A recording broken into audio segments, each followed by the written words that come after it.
So good morning, good afternoon, good evening for all of y'all, those who are connecting from different time zones across the world.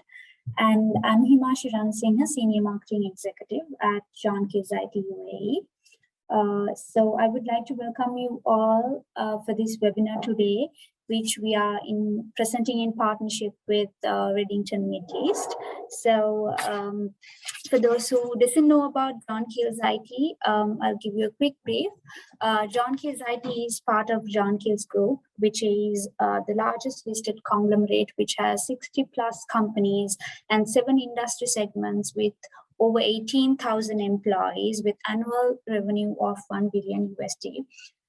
John Keells IT established its presence in Middle East over 2 decades back in serving flagship global airlines, and its last 5 years we have configured all our solution verticals focusing on customer-centric transformation across all pillars, serving our esteemed customers across MEA.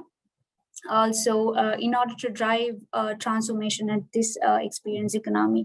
So John Keells IT's strategic partners with Microsoft, SAP, UiPath, and WSO2. So we regionally based on UAE, Dubai, and basically focusing on cross-regional clienteles, being their trusted strategic partner in achieving success. So moving back to the webinar, so I'll quickly give a small outline of the webinar today. So we are going to discuss about enable your security for the new normal, and it's going to be a 60-minute session with an Q&A, and also there will be a survey running on the chat. You can participate on that as well. So if there's any questions that you want to, you can post it on the chat and we will attend to them at the end of the webinar. So without any further ado, I would like to introduce our speaker for today, Sujit Christie. He counts over 20 years of experience in governance, risk, compliance, and assurance. And he's the passionate cybersecurity adoption vigilant, providing vertical guidance, improve the cyber defense while raising cybersecurity awareness to improve risk reduction and improve compliance. He currently serves as the Chief Information Security Officer and Cybersecurity Advisor in several organizations. He's the president of ISSCOT Colombo chapter. So welcome, Sujit. Over to you. Thank you.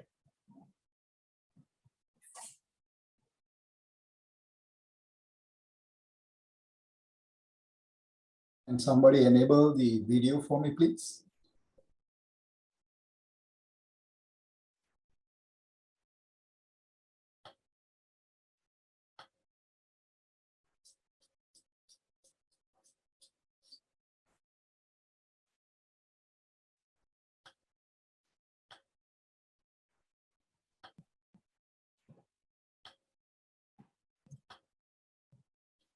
Right. Are you able to hear me and see my screen? Yes, Sujit. You're loud and clear. All right, brilliant. Good morning, good afternoon to everyone who has made time to join this session today. So I'm going to spend the next 45 minutes to walk you through how do we get started on Zero Trust and what it entails to successfully adopt Zero Trust. So that's what I'm going to be talking about today. You just need to bear with me for a minute. I'm just trying to get my screens adjusted because it's actually interfering with my slides. Okay, got that out of my way.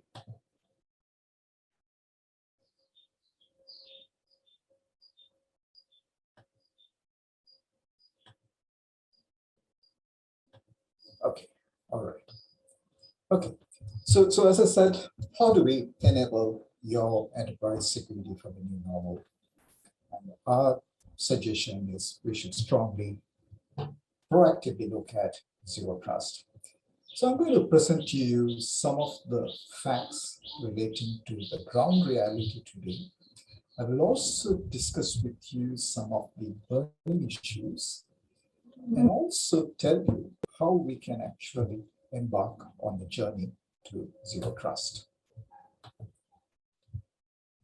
So when you look at the largest economies, right? So the world comprises of various economies, and predominantly what we see is US about 22.93 trillion US dollars, and then second out there is China, which is 16.86 trillion US dollars. But if cybercrime, if cyber damages were to be an economy, which is currently the underground dark market economy, which is going to be a $10.5 trillion business by 2025, and which will be the third largest economy in the world. I'm not advocating to be in the business of crime, but all I'm trying to highlight is that's the amount of money the organizations globally are losing to the criminals.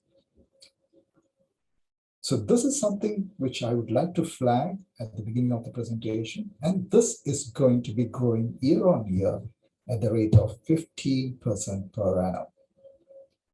Now, when you look at most economies today, as we speak, are either slowing down or already in the verge of a recession, right? So the economies are not growing, but there's one economy which is growing is cybercrime, which is going to be a biggest challenge for every single organization.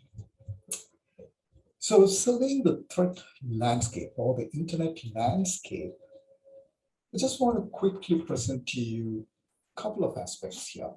So we have the surface web, we have the deep web, and the dark web.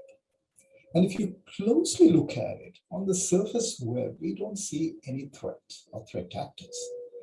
But when you get deeper, right, when you get into the deep web, or when you get into the dark web, you can see different elements, like you can see the cyber warfare. You can also look at human trafficking, right? So that's a significant area which is actually impacting people. That people are being baited into various activities and they are trafficked across different countries. And then on the deep web, we are also looking at services like hire a hacker, right? And then you can also look at various other financial methods or crimes which are committed targeting the financial industry or financial instruments. So can we put our fingers to it and say, okay, this is where the problem is, or this is where we can actually go fix it? But right now, this is an eluding problem. So we need to put in place structures, frameworks, procedures to detect risk on a timely basis and treat them. Let's look at three aspects, diving deep into the conversation. What happens in 1 minute? What are the cyber threats which happen in a minute? I've listed down a lot of things, right? I'm not going to go into each and every one of them, but I'd like to highlight a few things. Let's look at password attacks. It relates to an identity. And look at the number, 34,740 per minute.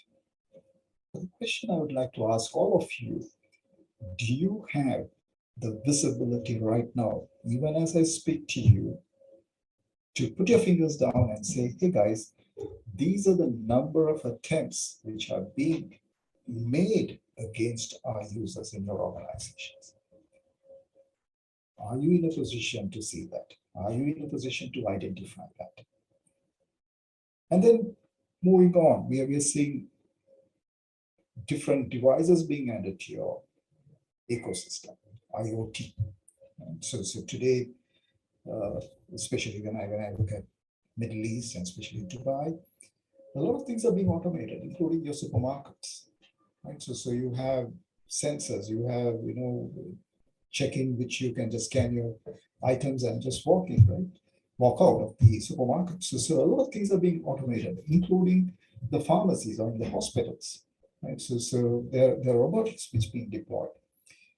So a lot of non-IT technologies are being deployed in the network to automate certain processes. And then moving down, we can see the phishing attacks, 7 per minute. How many attacks do you see, or are you in a position to see, are being targeted on your users? And going further down, I want to like to talk about two things. One is the supply chain, the other one is the ransomware. The ransomware is becoming the de facto #1 threat every organization faces. And that economy, or that gig economy, is also in the verge of transformation.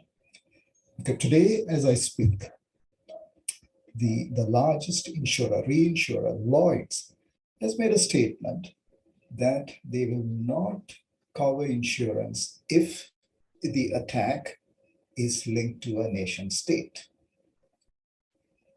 So when I made this post, when I reposted this article on the internet or on LinkedIn, a lot of people actually ping me and ask me, how will this work? How do we even say?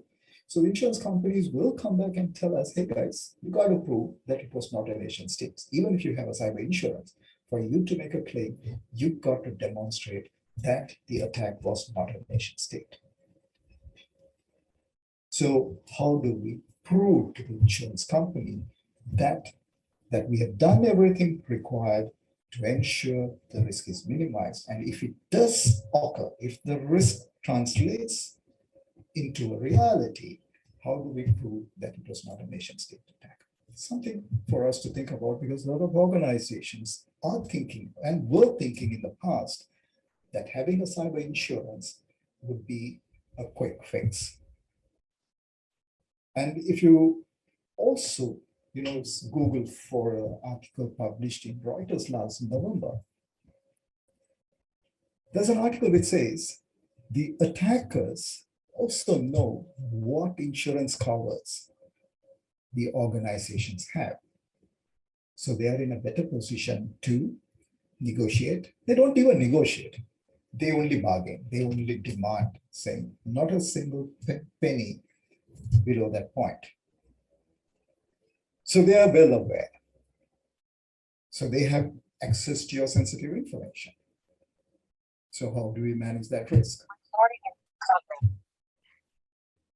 The third scenario, right? The third one is where the US government has issued a directive last year that paying ransom can be termed as against the national security. And I'm sure every other country would also follow the same stand, because the US would dictate all the other countries, or the friendly countries or partner countries, to follow that. So that would be the national requirement or the law of the land from a national security perspective. But on the other hand, an organization, if they get ransom, they may say, hey, we need to salvage the company. We need to meet the stakeholder expectations. So let's pay the ransom. So now this organization will be directly in violation of the law. And that too from a national security perspective.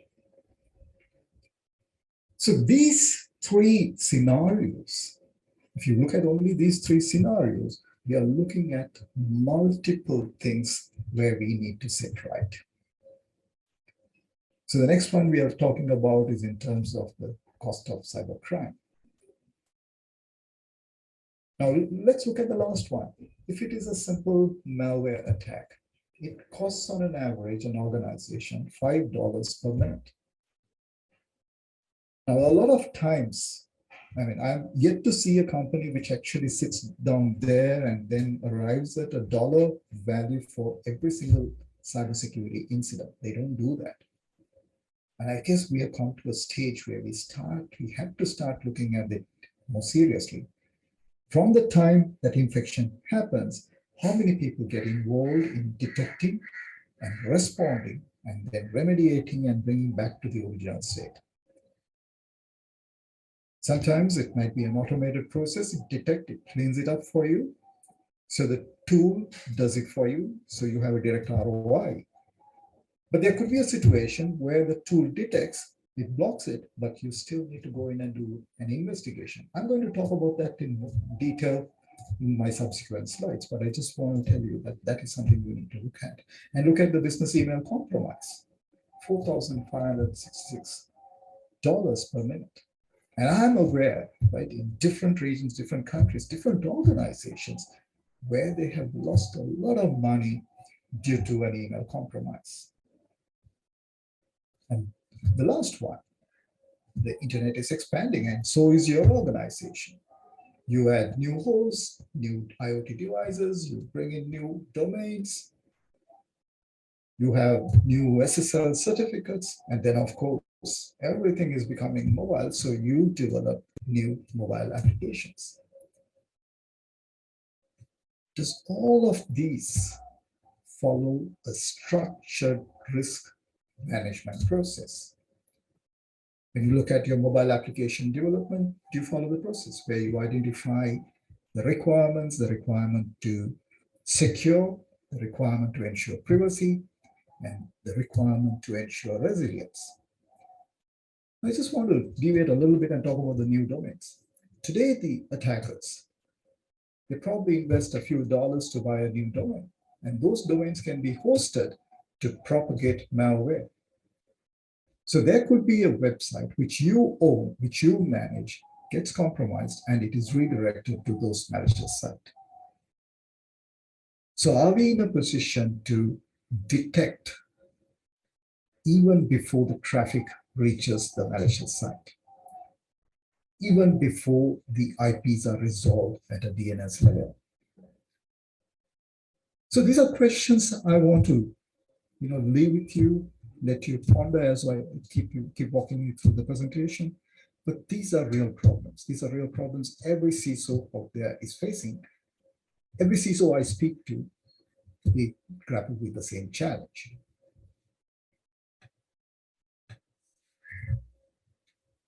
Now, I just want to focus. This is a Microsoft partner event. I also want to share some insights in terms of what does Microsoft provide in terms of blocked signals. Most of us, most organizations would have some element of Microsoft technology deployed in their environment. And I would only see as we grow, as we evolve into the future, organizations will adopt multi-cloud. So you would have Microsoft, you would have Azure, you will have Google. And some of you may already have it, right? And sometimes that might be your risk mitigation strategy as well, so that you do not compromise by just depending on one particular service provider. Right? So whatever may be the reason, but the numbers what I have presented to you are from Microsoft, says how many signals, how many threats have been blocked every single minute. The numbers are very massive, right? This is per minute, so you can do the math for a 24-hour window. So we are talking about trillions and trillions of signals which can be used to disrupt organization and which can be a corrosive force from an economic perspective. So these attacks, it affects your data, it affects your assets, and very importantly, you need to remember it also impacts your intellectual property, which means you lose the advantage of being competitive in the market. So Forrester says in a recent publication, the Forrester says, while organizations are thinking of bringing back people back into the office, they're saying the remote work will permanently increase to 300% of pre-pandemic levels. So the problems are not going to go away. It was overnight, that we had to change the way we operate. Pre-pandemic, we were very secure. We were all behind a fortified environment, be it brick and mortar, even virtually. Right? So there was a firewall and everybody was functioning behind the firewall. And you were able to clearly identify which services would be open to the internet and what would be, available for the internal users. But that one day when the governments across the world decided that people will not travel, people will not leave their homes, and that they will continue to stay at home, the businesses couldn't do that, right? I mean, they had to function. They need to keep the economy going. They need to keep working so that people will be able to find a living, find their money, find their food. Now, this is going to be the way forward, where we're going to have a hybrid work environment. So people will work from anywhere. Are we in a position to know who is connecting to our network, accessing our data from which location? What are the tools people are using? Sometimes the biggest challenge for people in IT today are tools which the end users think will help them do their job better. So sometimes they decide on certain tools and they start using it, which IT has no control, IT has no visibility. That introduces a risk.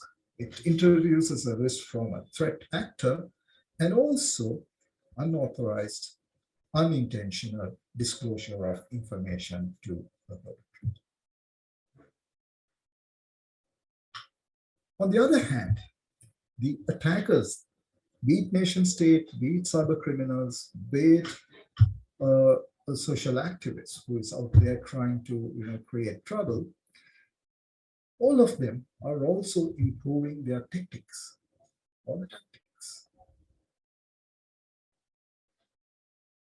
So they also have a cost which they need to manage. So they also try to optimize. The same pressure is also passed on to the organizations because our money supply is limited. So within that money supply, we're supposed to secure every single user. So per user, security cost has to be managed. Let's look at this one. I'm sure you've seen this before as well. So this is a graph I've taken from the data breach investigation report. There are two sides to this, right? One, how long does it take to compromise an organization? And on the right-hand side, how long does it take for an organization to know that they have been compromised? So if you look at the table on the top, on the left, it says it takes 287 days for them to discover that there's been a breach. And how long does it take to contain that breach? On average, about 80 days. So what are we talking about? Almost 365 days plus to detect and contain a breach. So in other words, the perpetrators have almost 300 plus days to do all what they want to or change techniques and cause more damage sitting on the networks. So how do we ensure that we are in a position to detect as and when things happen? Do we have the visibility or the capability to have that visibility as things unravel? Here's another table which gives you a snapshot of the mean time to identify, the mean time to contain. And if you add up all these numbers, the last column you can say, right? You can see it's hovering around 250 plus days for every single types of attack or every single type of breach. Now you can see that malicious insider. So the malicious insider can be a careless, negligent user, or it can be a user who has an intention to steal financial information or steal money, or a person who is out there to steal the credentials. So when you look at all these attacks, which I've listed here, plus the ones here on this side, where we are talking about the time taken for incident response, we're looking at, did they have an incident response plan? And how many of them had a plan? How many of them did not have a plan? And that's what we are looking at. And if you look at the last line here, whether these people had a zero trust architecture, 41% of them had or at least embarked on a zero trust journey. So these are the attack vectors or the threat vectors. This can be both internal and external. Now, if you're trying to look at all these threat actors, you would have to generate alerts. And if you recall my previous slides, I indicated as to how many alerts get generated or signals get generated per minute. Do you have an idea, or do you have the visibility to know how many alerts are being generated for each of these threat actors if they are interacting with your technology, your network, or your data? But to those people who are out there who's probably looking at these alerts, at some point in time, they will set into this alert fatigue. So even if they see a critical threat, they may not be able to identify because they're already tired, because certain things are done manual, or certain parts of this process may be automated, but may not be a comprehensive way of doing it. So here's a indication for you. What do the threat actors do? What is their motivation? What is their target? So if you look at the insider, that is the trusted users, you can have a disgruntled employee, or maybe financially they are having a problem at home, or trying to meet an issue in terms of a debt. We need to see what's their motive and what are they targeting here, right? So at the bottom, I'm indicated, how a threat actor would, initiate an attack. So you will establish a foothold, escalate the privileges, and then move laterally and exfiltrate data. I want to pause here and give you a scenario. Earlier, I told you that the US government had said that paying ransom is a crime. So the attackers now know that paying money for a ransom is not going to happen. So the organizations may not pay. So they do something different. So what they do is, it's called the double ransom. So on one hand, they get in and they use one particular group to breach the network, gain access, and another group to exfiltrate the data. So there are two things they can do, right? One, they can say, hey, we have encrypted your data. If you want your data back, pay the ransom. Or they can say, hey guys, we got your data. You want the data back, give us the money. If not, we will disclose it. You'll be slapped with a penalty. So you will be non-compliant with the regulators' expectations. Because today we have several countries expecting organizations to comply to the data protection requirements or data protection laws, GDPR, for example. Then countries are also enacting cyber laws. I think the US is also pushing hard to make organizations disclose the cyber incidents. And I'm aware that several countries, the financial institutions, are required to report every single incident as and when they happen. So there's a timeline which is given for each organization to report to the regulator. Now here's the challenge, right? The challenge is, if you look at the timeline I showed you, how quickly can an organization get compromised, and how quickly will they know that they've been compromised? So if they don't know, if it's going to take more than 280 days, for 280 days, they are not going to be reporting to the regulator that they have been breached. So when you look at all these problems, you need to look at what is the regulator expecting from you and what is that you need to do on the ground to minimize this threat. Is my challenge, right? When I wear the CISO hat or when I consult for another CISO, what I always tell them is, look at the risk, see what you can do to treat that risk, minimize that threat. So what are those controls you can put in place to prevent? What are those controls you can put in place to detect? And what are those controls you can actually have in place to respond and remediate, basically, a corrective action? So look at every single scenario. Even in this particular slide, when you look at it, are we in a position to identify when there is an initial compromise? Or even if that doesn't happen, or we are not in a position to notice that, are we in a position to identify when there is a privilege escalation, when an attacker is trying to escalate his privilege from an ordinary user trying to become a privileged user? Or are we in a position to detect when he or she is trying to navigate laterally in the organization?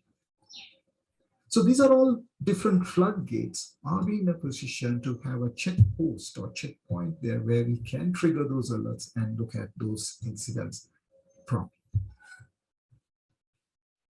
So I did mention about the double extortion. Here's a use case. It's a former contact group. On the left, you see this 390. Look at the technique. What do? They intrude into an organization using a malware.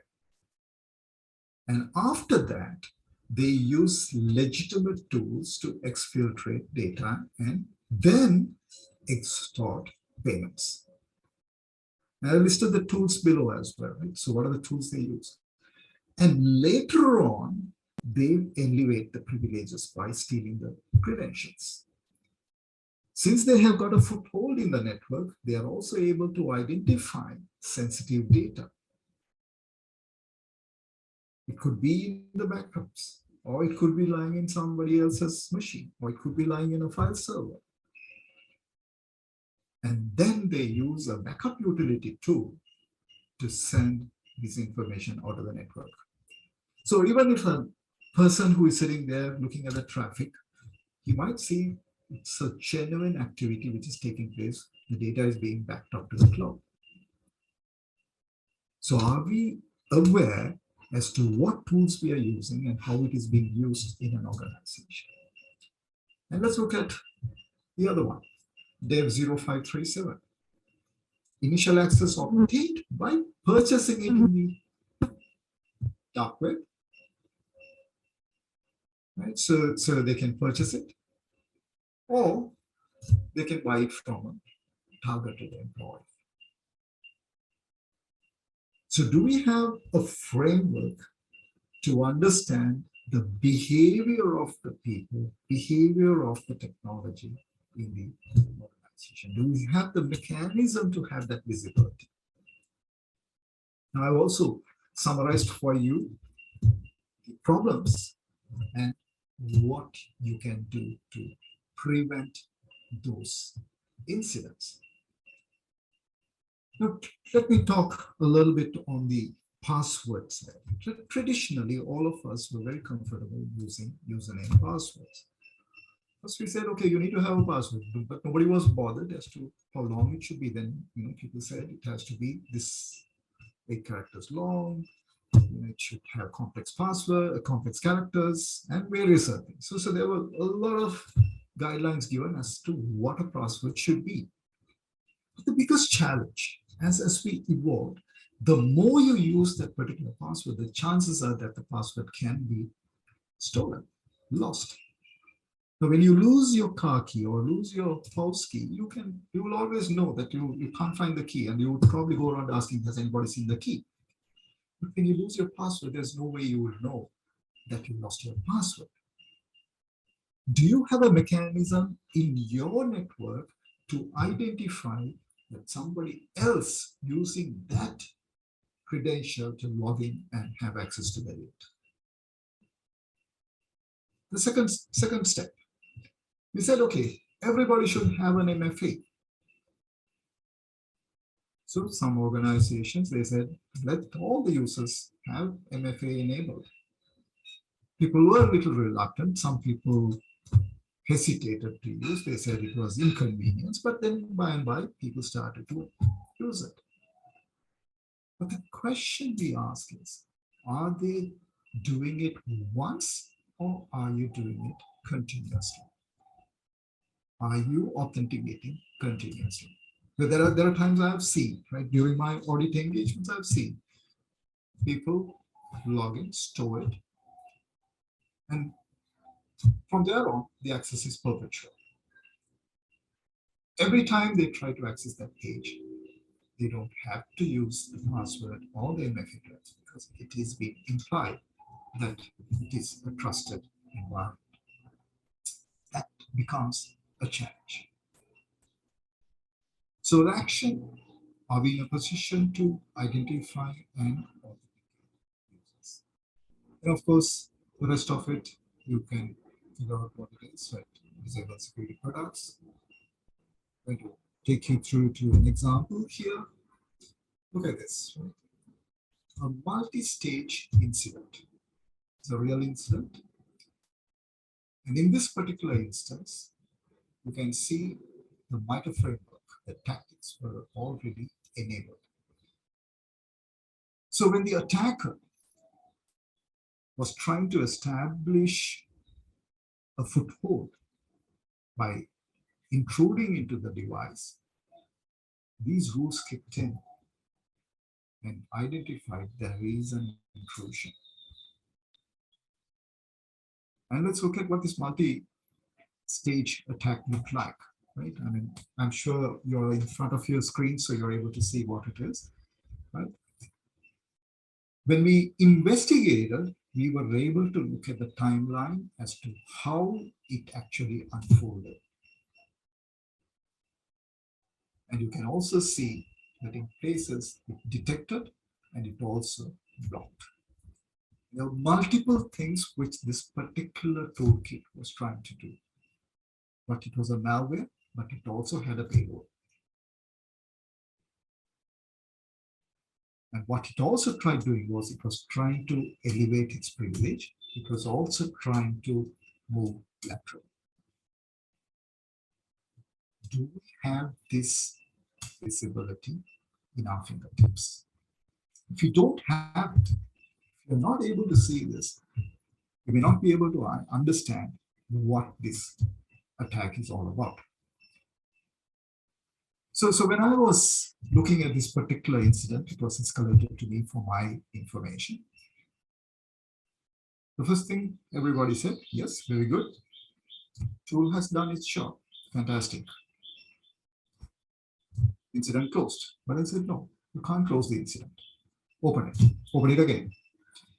We went back to find out as to what really happened in this particular scenario. So the user had used a particular device, but he had used an external device to connect to the internet. So let me put it this way, right? They used a Windows device, but they connected an iPhone to the device. So the policy configuration said, block all USB access. But unfortunately in this case, and fortunately in some ways, right, the attack was identified and blocked. But what actually caused this breach was the iPhone, the iTunes was used to download this particular game. And that game had infection or the malware. So what is that we are trying to do here? One, we looked at the event, we said, okay, it has blocked, but we've also gone back to understand what really caused it. So now we are looking at how do we fine tune our policies, the configuration, so that a similar incident will not occur anywhere in the network. Here's another example. right? They're talking about lockbit, and they're also talking about intrusions. And they are also using an attempt to avoid attribution to groups, so they use a different group. So my request to all of you is, and for you to reflect, right? When you go back to your workspace or when you're back home, relaxing, I want you to ponder on this. Quickly, can you identify each of these stages? When I say each of these stages, I'm referring to this one: reconnaissance, initial compromise, establish foothold. Are you in a position to identify each of these stages using a MITRE framework enabled tool and put the mitigations in place, right? So very quickly, I want to move to the next stage. So I spoke about the current issues. I also shared with you potential problems. And now I'm going to talk about what should be our approach. Everybody is talking about zero trust, and that's the most spoken word after COVID, I guess. After COVID-19 or coronavirus, I think this is the most discussed topic, at least in the corporate space. Both the board members as well as the IT leadership, they're also talking about it. The first thing you need to ask is, are we in a position to verify explicitly? What does that mean? Are we using only a username and a password? Not good. Are we using MFA? Okay, can be better, but are we doing it every time a person is requesting access? So are we doing it when a person is wanting to identify and authenticate the identity? Are we doing it at a network layer?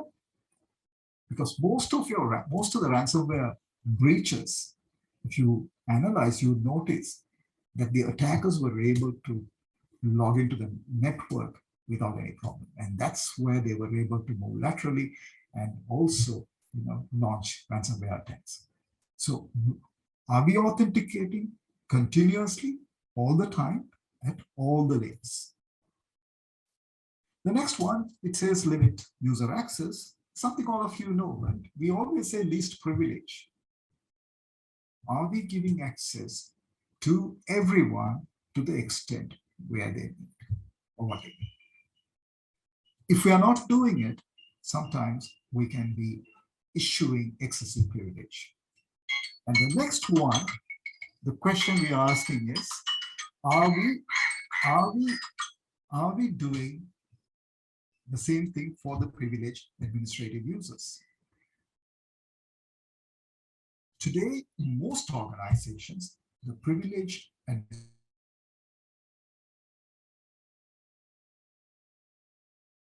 continuous access to all the infrastructure and the workload. And if it was just one firewall, one application, I can understand as a human, he will be able to remember those passwords.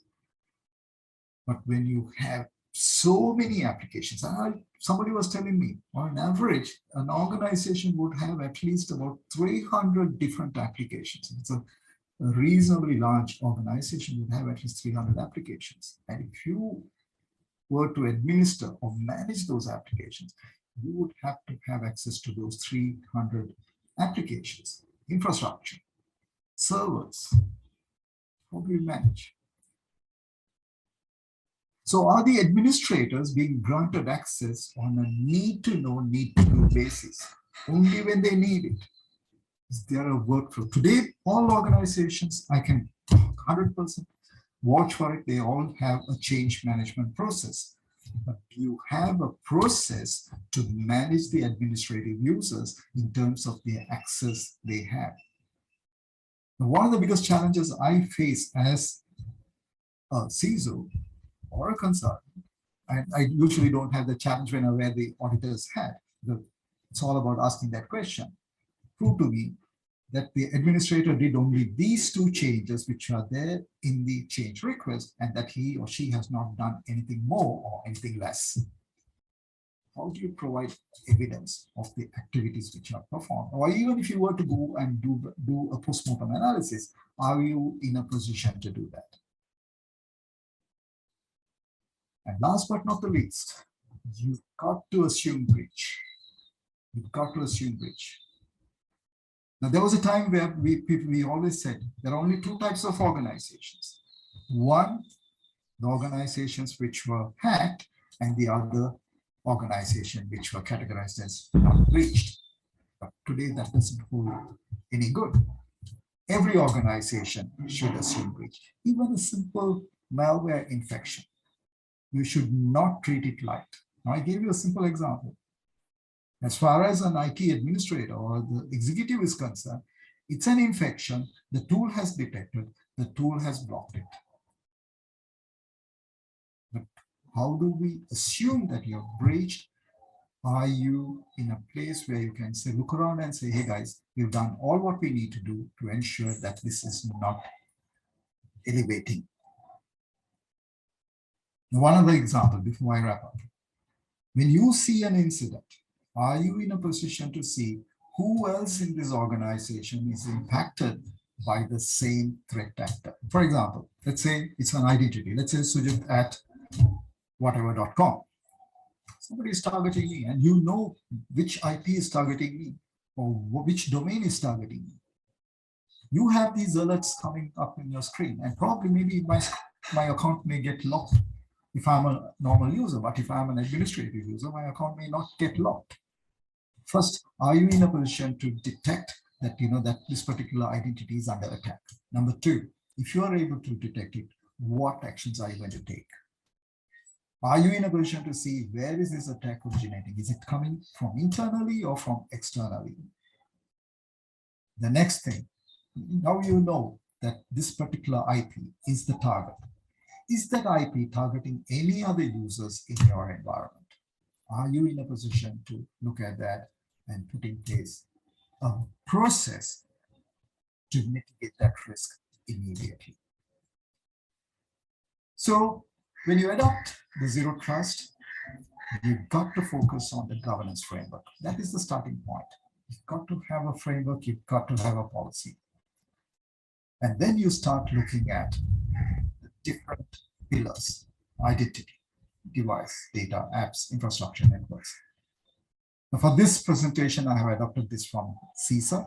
It's a US defense organization which is entrusted with coming up with these frameworks. It's a good framework to adopt, right? It's a good place to go and refer for your research and maybe for adoption purpose.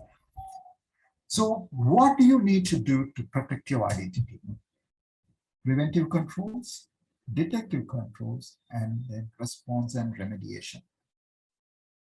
So you've got to look at these 4 steps.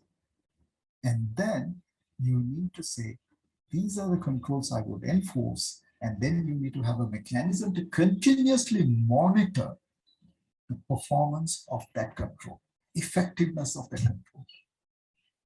If it is failing, you should be able to attend to it proactively and minimize that risk.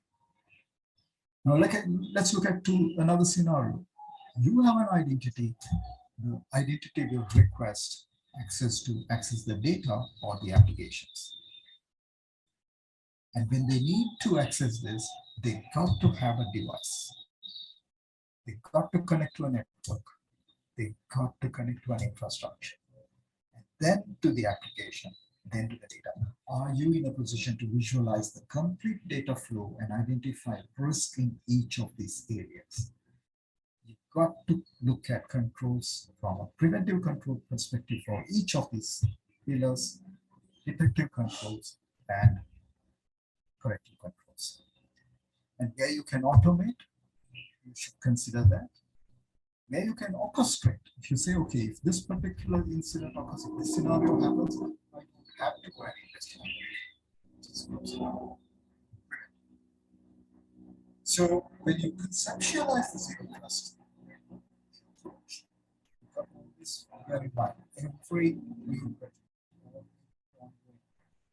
you've got to have privacy by design, security by design.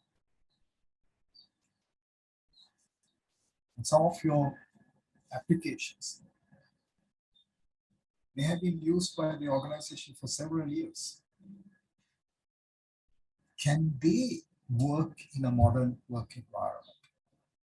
Can they be introduced into, or can you use modern authentication mechanism in those native applications? Are your applications cloud ready? So you cannot be secure when you have things which are not compatible. But you've got to start somewhere. You've got to start identifying what are the infrastructure you have, what are the applications you have, what are those software you have. All of them, you've got to have an inventory. So you've got to identify that. Look at the life cycle.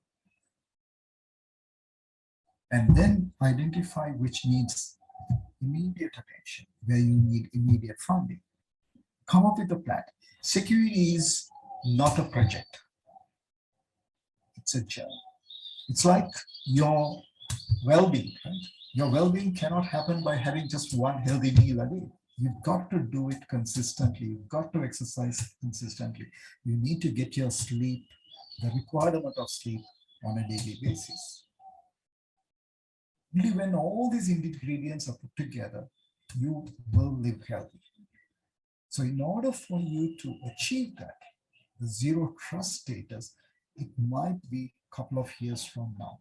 So, but when you make a start, you need to be clear that you have a governance framework, you build your policies, and then identify which action you would initiate when. You may ask me, how will I do this? Now, one of the things you can look at is, you have a way to look at what are your current status. Now, here's one visibility we get, right? 3 affected devices. And then it says 9% of your devices are non-compliant. So are we in a position to understand using technology where we need to focus our attention? Because today when you look at all what I said, the biggest challenge you have is, how do I do this? Do I have to do this manually? If you're a single member organization, it's easy, but most of you here in this session are probably multi-organization. Maybe, the number of users probably more than 1,000. And you may be present in multiple geographies. So you can't do that manually. So look at a platform which can provide you these insights, right? So it can drill down and give you the visibility. Here look at, it says, okay, based on the predefined policies, how many users are vulnerable, and then it also tells me what actions to be taken for each of those incidents. And last but not the least, right, I would like to pause here for a moment and talk about the MITRE framework. Can you enable this? And then say, hey guys, if an threat actor, maybe T1069 is active, are we in a position to trigger those alerts and look at your compliance status or your threat status or your mitigation strategies? So in closing, the thought I would like to leave with you is, are you in a position to have that one single dashboard which gives you a security score, giving you an idea where you're doing well, where you are failing? If you have a platform which can give you that visibility, it becomes much more easier for you to chart out your strategies to embark on the zero trust framework. For example, if I take identity, can I know today how many people do not have MFA? How many people have MFA but they are not being enforced? How many people have MFA enforced? Very quickly, I know where I need to channel my resources. Now, sometimes people may come back and say, okay, these people, we can't have these MFA enabled because they don't have a way of authenticating themselves. So understand the problem. Let's look at the device. Every device. Today, when we're talking about hybrid, the device is roaming all over the place. And you don't have any location as a trusted environment. Every environment is an untrusted environment. So you've got to treat your device as an untrusted device. Imagine your journey through to your on an aircraft, right? If you're going on a holiday to, let's say, if you're going on a holiday to Spain from Dubai, imagine the steps you would take from the time you arrive at the airport, the checks they would perform on you, the checks they would perform on your baggage.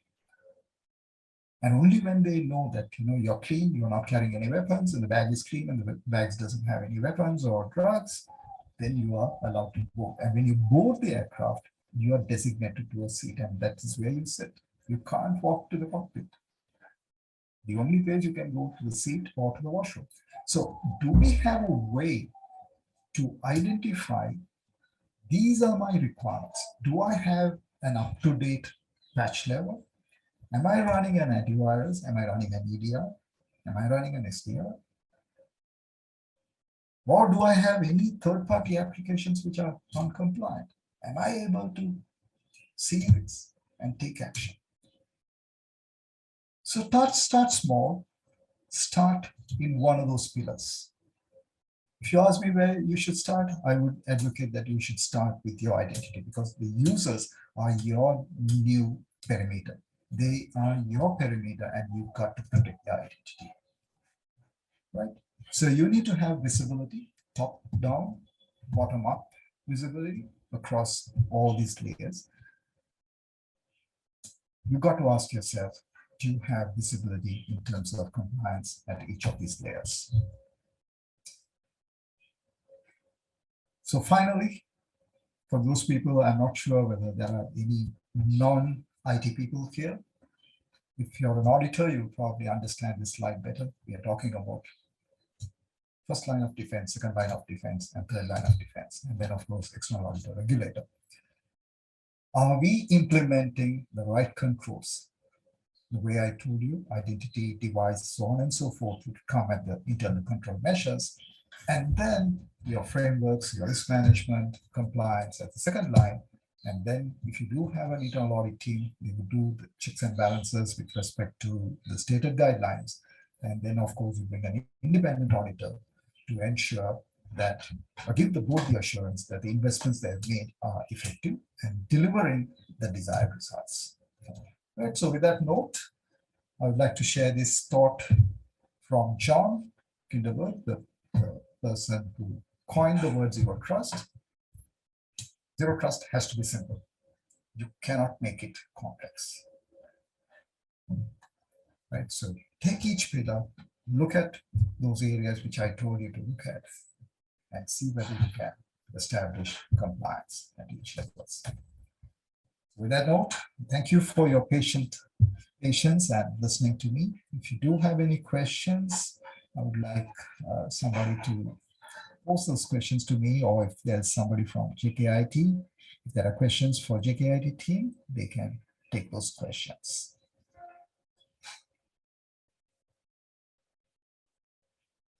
Mash.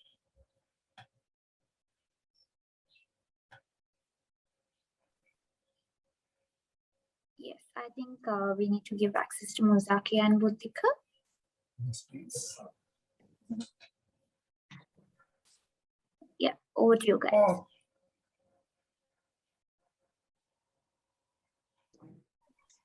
Buddhika, you okay? Yes, I'm on the call, yes. But I don't think we are visible.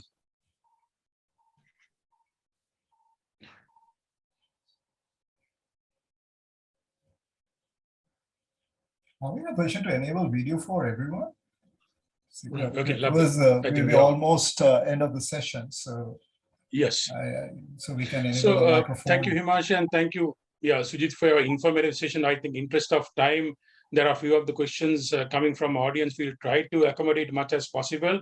And if there are any other questions, please do reach out to us. We will share. So there was an interesting, I think, conversation what we heard today. I do have one question just for the interest of the audience. Like, if you look at from the starting of the pandemic, the post-pandemic, we have seen a lot of organizations moving to cloud. In fact, what we have seen in the UAE is most of the enterprises are adopting the multi-cloud environments. So one of the things is there can be different stages of the maturity of the zero trust journey. So as for your experience, shouldn't this journey start from data governance? Shouldn't that be a blueprint for the implementation of the zero trust journey where it covers the entire gamut of it? So I would like to hear from you. Maybe it will be applicable for all the people who are on the call. Absolutely. Very good question, Buddhika, and it's a relevant question. Now, I also see another question from an anonymous attendee saying, do we protect identity and access management? Where should we start? So I'm going to combine your question and this question together. But if you look at the chart, right, I'm just going to go back to my slides, and so that I can quickly put this into context. Right, this one here. John also says that any zero trust implementation has to be simple. So the choice we have is we can start anywhere, right? So we can start looking at identity, we can start looking at device, we can start looking at the data. But what we always need to remember is we need to have an overall framework. And in that framework, each of these pillars should be addressed. So Buddhika, to answer your question, do we need to look at data and do we have to have a governance framework for data? Yes, because unless we have a framework for data governance, we will not be able to meet certain regulatory requirements. One, we need to be able to understand, okay, how do we treat and use PII data? Do we collect data? If we do collect the data, do we use it only for that purpose? How long do we keep the data? And what is our method of removing data from the environment? That is one aspect. Then we also need to understand in terms of criticality of the data. Which data do you need to run on a day-to-day basis, your business? Which data is critical, which data is not critical? Because that is also important for you to understand. If there is a breach, for you to understand, okay, what would be the impact? Then, of course, you also need to focus on your continuity plans. So in order to ensure data is available as and when required, how do we ensure availability of that information? Right? So that is one part of the answer. The other one, identity and device, right? Identity and access management. You've got to take it in two parts. One, look at it from all user perspective, because it's an average normal user who gets elevated privilege. So you need to look at how do you segregate, group these users. In other words, if I were to use the word profiling of the users, had to be done. Which user accesses what application and what data do they access for what purpose? And in other words, do they get access to do their work? Minimum requirement so that they can be effective. The same should be applied to the administrative users. So an administrative user should be given privileged access on a need to know, need to do basis, just in time, whenever he needs it. So you need to look at a framework for both the normal users and the privileged user. I hope I answered your question. If not, you can catch me on LinkedIn and I'll be more than happy to get on a call and help you to understand this better. I know it's a broader topic when it comes to governance. The other question is what I want to discuss with you is like with the increasing of this threat protection threat landscape across day in day out. So we see that a lot of Microsoft technology is coming in handy in for most of the enterprises in helping them to survive in this the everlasting frameworks. So what would be the quick wins what you can prescribe where in a long-term journey where an organization can achieve in this journey, because things cannot be achieved overnight. It has to have a long-term strategy. So what can be the quick wins you can recommend? First step, do a gap assessment. Take identity, look at the zero trust, and do an assessment. That will clearly tell you what are your gaps. Are you failing with respect to compliance, or are you failing in your configurations? So if you can identify these two, then you can actually chart out your strategy with respect to your implementation plan. So my advice, do a gap assessment. I think the JKIT team has a set of good experienced professionals who know how to do this gap assessment. So they need access to your platform, the right tools with the right licensing, And maybe a week or 10 days, they should be able to churn out a report for you, clearly identifying what are the gaps and what actions you need to take. So that recommendation also comes in the gap assessment. And if in case you guys need to bounce off some ideas which you need to validate, you can always reach out to me. I'll be more than happy to make time to, give my insights on whatever clarifications you need. Udika? Okay, thanks. Musaki, do you have any other questions coming from the audience? Yeah, I think there was one more question with regards to organizations. How far are organizations going on in implementing Zero Trust? All right. Yeah, very good question, right? I mean, those of you, if you have the time or if you can actually look at my LinkedIn post, which I did early this morning, where I'm talking about the percentage in terms of adoption. So pre-COVID, this was more of a buzzword, right? People were talking, Gartner was talking about it, Forrester was talking about it. But what we are seeing post-COVID, lots of organizations at different layers, C-level to even IT leadership, people have started putting this as an agenda item. It's not a nice to have thing to do, but it is one of the main agendas, Zero Trust adoption. The C-level is talking about it. The IT leadership is also talking about it. If you ask me, John Keells' group has actually embarked on this journey several years ago. We laid down certain foundations pre-COVID itself.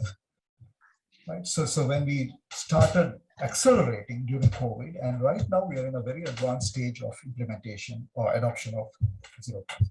So we can also share with you the quick wins, what you should not do, what you should not do. Those are things which I think we can share from our own experience. Zaki?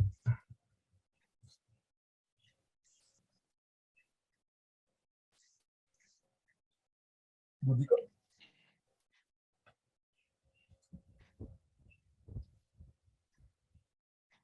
Maybe we have we can accommodate one more questions looking at the time. Yeah, I will take this question. Mudika, you have a question, or there is a question from Roshan? Roshan Ugoda, right? Is it a single vendor or multiple vendor? I would say, look at your risk posture, look at your treatment strategies. Because every investment you're going to bring in, you need to look at what is the return you're going to get from mitigation perspective and also sustenance perspective. So if you're looking at a multi-vendor strategy, your biggest challenge would be integration and creating that one dashboard for visibility for all the technology which you're going to use. If you're going to use a single vendor, you have one single dashboard, which will create one single visibility, so which becomes easier, right? So globally, I'm also noticing, I'm seeing, talking to different people in different geographies, people are consolidating in terms of the vendors they have. Because managing multiple vendors also is becoming a challenge.